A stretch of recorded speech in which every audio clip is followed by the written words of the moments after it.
पढ़ेंगे सर्वनाम।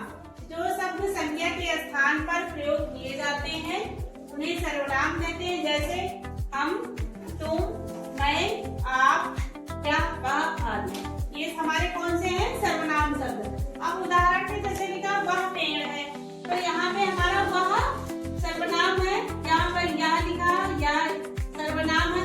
हम पढ़ रहे हैं, यहाँ पर हम शब्द जो है सर्वनाम है। फिर तुम्हें घर जाना है, यहाँ तुम्हें शब्द सर्वनाम है। फिर आप खाना खाओ, आप क्या है? सर्वनाम है। ठीक है। अब हम बताएंगे सर्वनाम के भेद। सर्वनाम के 6 भेद होते हैं। ठीक है। अब हम क्रम से बताएंगे। पहला है पुरुषवाचक सर्वनाम। पुरुषवाचक सर्वनाम के 3 अन्य भाग हैं। उत्तम पुरुष, जिसमें पहचान में मैं, हम, मेरा, हमारा। फिर है मध्यम पुरुष, तुम, आप, आपका। ठीक है। फिर है अन्य पुरुष, वह, वे, उसे, उसका। दूसरा यहाँ 6 भेदों में से दूसरा है निश्चयवाचक सर्वनाम। अब नाम से ही पता चल रहा है कि निश्चय मतलब कोई चीज निश्चित होगी। जैसे यह वह है, यह मेरी गाड़ी है, या मेरी किताब है, या मेरा भाई है। वह मेरी कार है, वह मेरी साइकिल है, वह मेरा बैग है। ठीक है। फिर अनिश्चयवाचक सर्वनाम।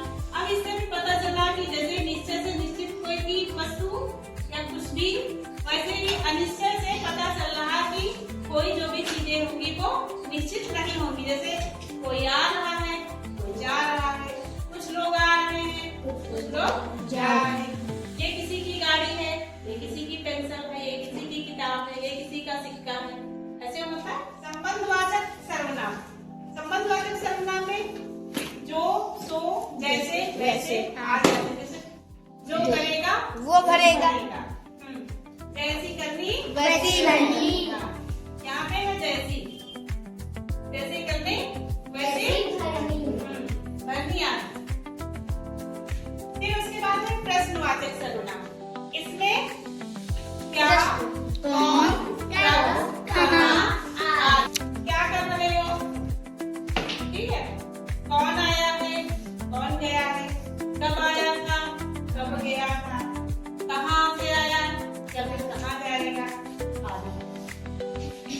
लास्ट में है निजवाचक सर्वनाम। जैसे कि नाम से ही पता चल रहा कोई चीज खुद से करनी है। स्वयं, अपने आप, खुद। तो क्या हम अपना काम स्वयं करते हैं, या करते हैं, या कर लेंगे। वो अपने आप अपना काम करे। फिर है खुद, हम अपना काम खुद कर लेंगे। तो समझ में आ गया बच्चों? यस।